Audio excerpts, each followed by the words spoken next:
สวัสดีครับสวัสดีครับพ่อแม่พี่น้อง FC ไทยลาวเมื่อสุขคนวันนี้มาพบมาพอกับบอต้นอีกแล้วทุกคนเนาะมาตอนค่ำๆ2 ทุ่มกว่าของวันที่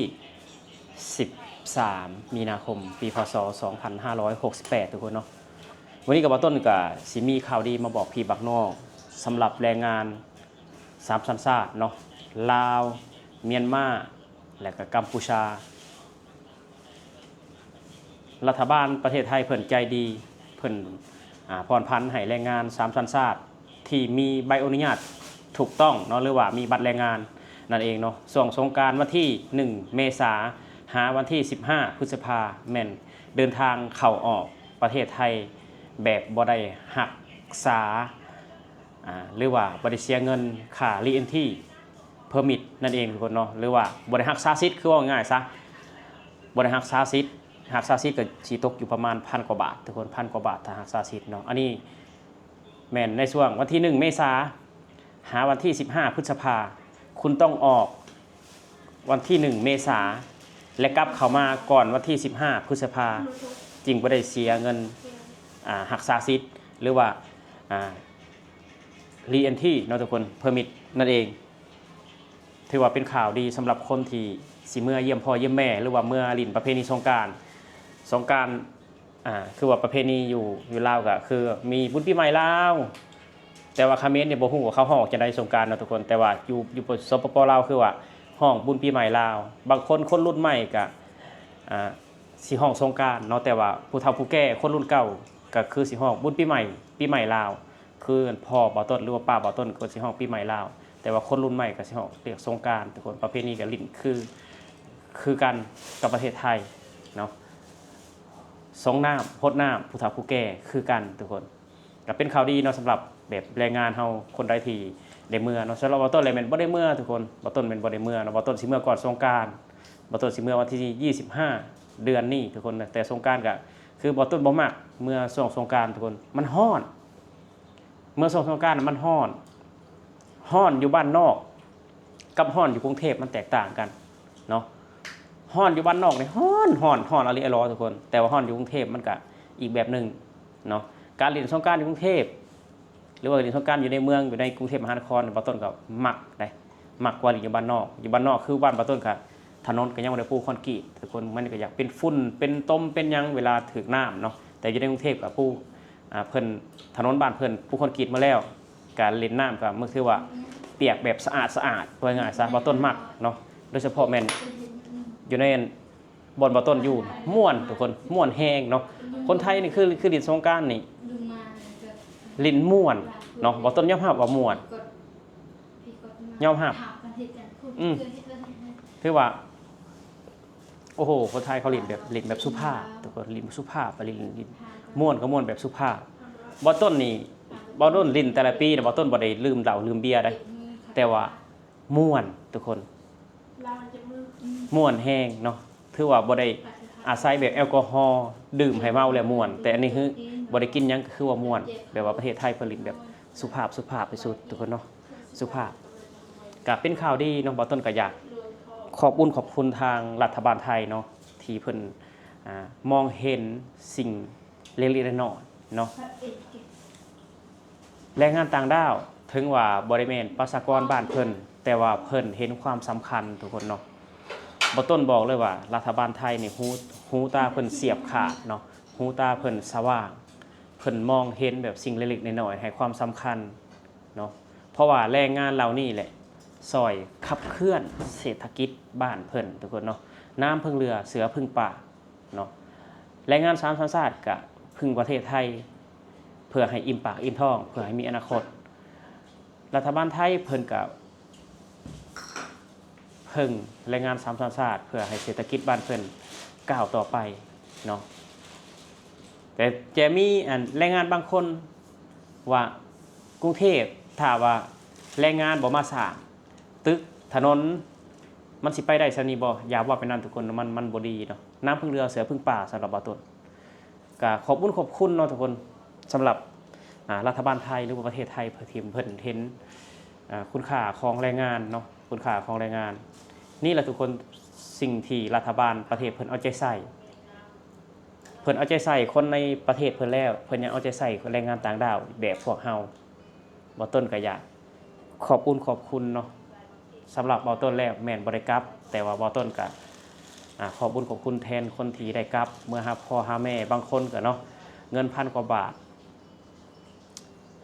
เอาไปรักษาสิทธิ์แต่นี่รัฐบาลเพิ่นผ่อนผันให้กลับบ้านฟรีเงิน1,000 กว่าบาทแล้วนั่นเขาเอาเมื่อซื้อซีนซื้อป้ามาฝากพ่อฝากแม่พ่อแม่ก็ได้กินอิ่มทุกคนเนาะก็เป็นบุญอันใหญ่หลวง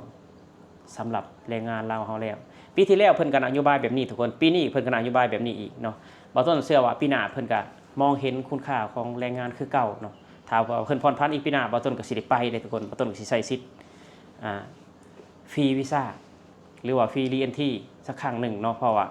อันนี้สำหรับคนที่มีบัตรแรงงานถูกต้องโดยทุกคนโดยสำหรับพาสปอร์ตสำหรับคนที่มาท่องเที่ยวหรือว่าคนที่มีพาสปอร์ตก็เสียคือเก่าเพิ่นบ่ได้ผ่อนผันให้ตัวนี้เพิ่นผ่อนผันให้สำหรับคนที่มีใบอนุญาตทำงานหรือว่า work permit นั่นเองทุกคน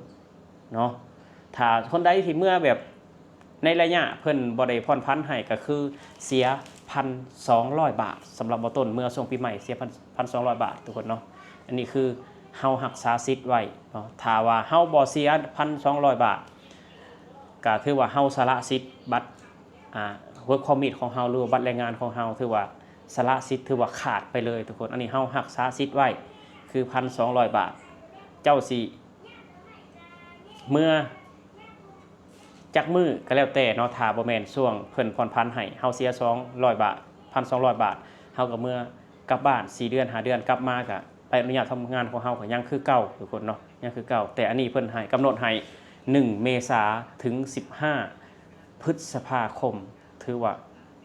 เดือนครึ่ง45วันนะทุกคน45วันเนาะสำหรับคนใดที่แบบว่าคิดฮอดบ้านแห้งหรือว่าอยากเมื่อหาพ่อหาแม่ดนๆก็เต็มที่เลยทุกคน45วันเนาะ3สัญชาติเด้อทุกคนเด้อ3สัญชาติแต่ว่าเวียดนามนี่เพิ่นยังบ่ได้ผ่อนผันให้เนาะเวียดนามนี่เพิ่นผ่อนผันให้แต่ลาว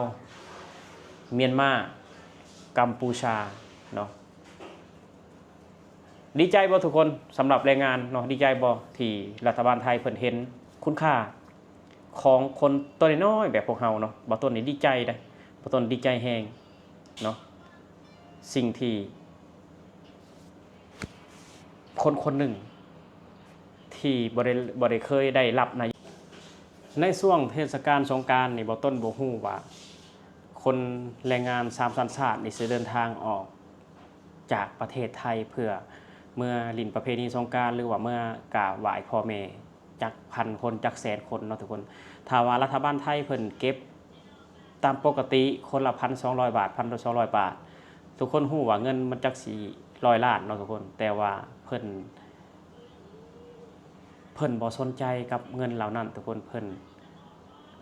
ผ่อนผันให้เนาะเพิ่นผ่อนให้เพราะว่าเพิ่นเห็นความสำคัญของแรงงานหลายกว่าอันนี้ก็เป็นข่าวดีสำหรับแรงงานเฮาทุกๆคนเนาะคือว่าบ่ต้นนี่บ่ได้รับหยังจะบ่ได้เคยแบบมีได้รับนโยบายแบบนี้อยู่บ้านบ่ต้นบ่เคยได้สัมผัสกับนโยบายแบบนี้นะทุกคนแต่ว่าบ่ต้นมาอาศัยอยู่ในประเทศไทยเนี่ยก็ได้เห็นเพิ่นมองเห็นสิ่งเล็กๆน้อยๆเนาะของแรงงานถึงว่าบ่แม่นคนถึงว่าบ่แม่นประชากรบ้านเพิ่นก็แล้วแต่เพิ่นเห็นหรือว่าเพิ่นให้ทุกคนหรือว่าเพิ่นมอบเงินให้เฮาเว้าง่ายซะเพิ่นมอบเงินให้เฮา 1,200 บาทสำหรับคนที่มีใบอนุญาตทำงานบ่ต้นก็ดีใจทุกคน 1,200 บาทในถ้าเปรียบเทียบใส่เงินบ้านบ่ต้นนี่ก็โอ้โหทุกคนหลายแสนได้700,000เนาะเกือบ700,000กีบถือว่าเป็นบุญอันล้นเหลือแหละสำหรับแรงงานลาวหรือว่าแรงงานเมียนมาแรงงานกัมพูชาเนาะทุกคนเนาะมาต้นกายาขอบคุณอีกครั้งหนึ่งทุกคนเลยขอบคุณอีกครั้งหนึ่งบ่ต้นแล้วก็แฟนบ่ต้นบ่ได้กลับเนาะแต่ว่าน้องชายบ่ต้นแล้วก็น้องสะใภ้บ่ต้นก็กลับทุกคนกลับเนาะสำหรับคลิปนี้ทุกคนบ่ต้นก็อยากออกมาบอกข่าวสำหรับแรงงานที่สิกลับบ้านช่วงสงกรานต์เนาะรัฐบาลไทยเพิ่นใจดีบ่ทุกคนเพิ่นผ่อนผันให้เพิ่นบ่ได้เก็บค่า วิชาเรียนที่เพอร์มิทเนาะทุกคนเนาะเพิ่นบ่ได้เก็บเพิ่นให้ปล่อยให้เฮาเมื่อแบบมีความสุขเพิ่นปล่อยให้เฮาเมื่อแบบหาพ่อหาแม่โดยที่บ่ได้เสียเงินผ่อนผันแบบนี้ปีที่แล้วก็แบบนี้ปีนี้ก็แบบนี้บ่าวต้นหวังว่าปีหน้าคงสิแบบนี้อีกเนาะสำหรับคลิปนี้ทุกคนบ่าวต้นก็สิออกมาเว้าแต่เพียงเท่านี้ก็ฝากกด Subscribe กดไลค์กดแชร์เพื่อเป็นกำลังใจให้บ่าวต้นในคลิปต่อไปทุกคนสำหรับคลิปนี้ขอให้พ่อแม่พี่น้องเมื่อสุขสุขคนและก็แรงงานเมื่อสุขสุขคนเนาะเดินทางแบบมีความสุขเดินทางให้ฮอดพ่อฮอดแม่ก็ขอบุญขอบคุณรัฐบาลไทยขอบุญขอบคุณประเทศไทยให้ทุกสิ่งทุกอย่างให้เงินทองให้อนาคตให้ความสุขและให้ประสบการณ์ให้บทเรียนสวัสดีครับผม